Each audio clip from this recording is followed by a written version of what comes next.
Union Minister of Commerce and Industry Piyush Goyal has announced the deployment of 1,000 advisory personnel across India and the upgradation of the trade portal to help businesses maximize the benefits of the India-UK Comprehensive Economic and Trade Agreement, or CETA.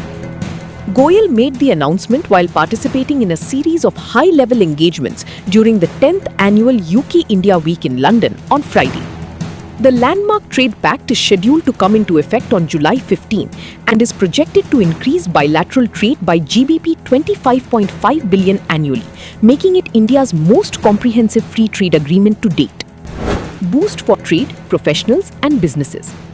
Addressing the India Global Forum Capital Frontiers Forum, Goyal said the India-UK partnership has evolved beyond conventional trade to include strategic sectors such as technology, sovereign AI, critical minerals, defence and clean energy. At a reception hosted by the High Commission of India and FICCI, he welcomed the largest and most geographically diverse Indian business delegation to visit the United Kingdom. The delegation included enterprises from Tier 2 and Tier 3 cities, along with several first-time exporters. The minister highlighted that eligible Indian professionals working in the UK with a 5-year exemption from social security contributions. He said the savings can instead be invested in interest-bearing, tax-free provident fund accounts in India. Goyal highlights benefits of landmark trade agreement.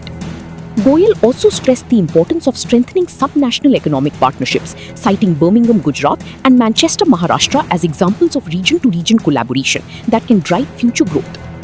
Calling India the world's fastest-growing major economy, he urged businesses to confidently promote Brand India and leverage the country's strengths in manufacturing, services and innovation.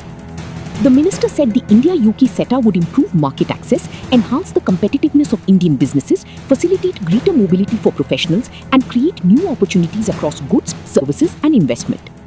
Emphasizing India's stable business environment, trust, and talent, Goyal encouraged companies to seize emerging opportunities, adopt global quality standards, and strengthen long-term trade and investment partnerships with the United Kingdom.